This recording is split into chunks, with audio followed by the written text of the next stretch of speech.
জয়নগরের মোয়া এমনিতেই জগৎজোড়া নাম। তারপর জিআই ট্যাগ পাওয়ার পরে স্থানীয় মিষ্টিটি আরও নামজাদা হয়ে উঠেছে। মোয়ার প্রসার ঘটাতে উদ্যোগী খোদ রাজ্য সরকার।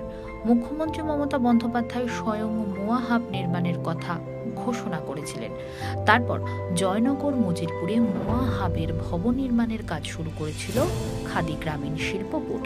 সেই কাজ শেষ হয়েছে। খাদি বোর্ডের এক আধিকারিক বলেন 2,12,00,000 টাকা খরচ করে মোয়া হাবের প্রজেক্ট হয়েছে। দোতলা বাড়ি তৈরি সম্পন্ন হয়েছে। পানীয় জলের সংযোগ দেওয়া শুধু বাকি। এছাড়া ইতালি থেকে আধুনিক প্যাকেজিং মেশিন আনা হচ্ছে।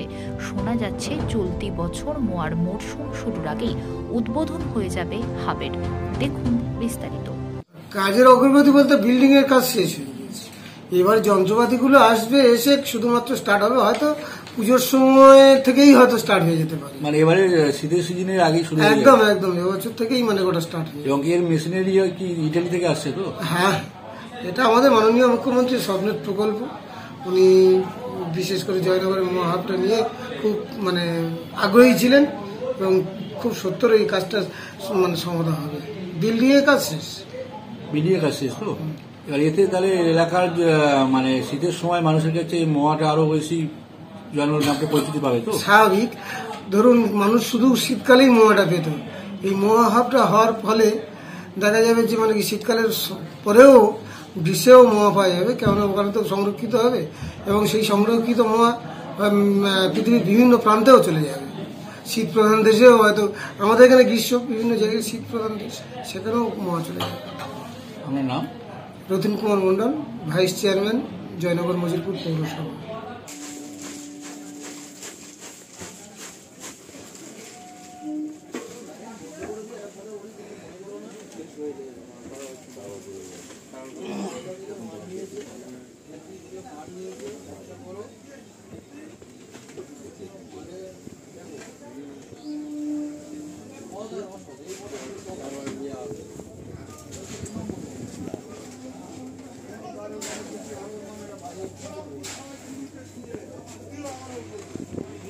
জয়নগরে মোয়া হাব যে খুব শীঘ্রই আমাদের হচ্ছে, সেটার জন্য আমরা খুবই আনন্দিত।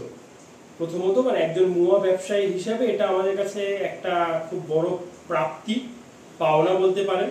কারণ আমাদের অনেক দিনের ইচ্ছা এই মোয়া হাব, জয়নগরের এই যে মোয়া হাব, এবং আমরা যে অনেকদিন ধরে চিন্তা ভাবনা করছিলাম যে শুধু পশ্চিমবঙ্গের বাইরে নয়, ভারতবর্ষের বাইরেও আমরা মোয়াকে পাঠাতে পারবো। আশা করছি এই মোয়া হাব হলে সেটা আমাদের পক্ষে সম্ভব হবে। সেই জন্য আমি এবং আমাদের যারা যারা আরো মোয়া ব্যবসায়ীরা আছেন, এটা নিয়ে খুবই আমরা আগ্রহ যে মোয়া হাবটা কবে আসছে। এবং এই মোয়া হাব হওয়ার জন্য আমাদের অনেক সুবিধাও হবে।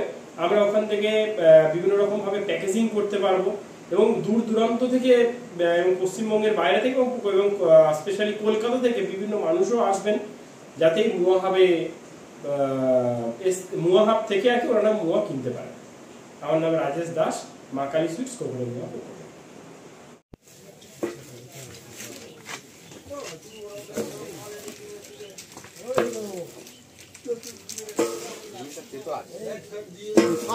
তো হবেই, পিকনিক দেখলে পাওয়া যাবে।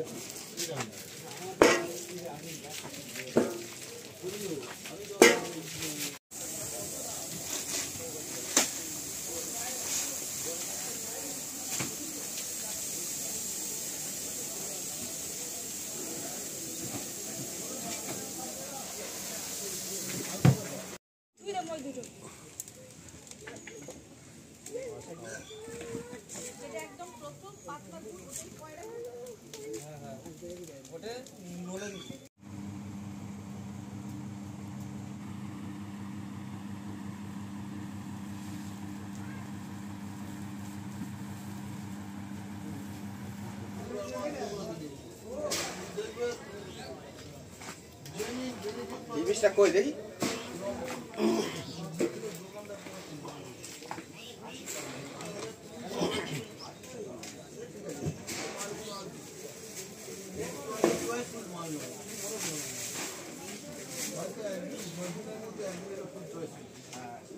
নদীর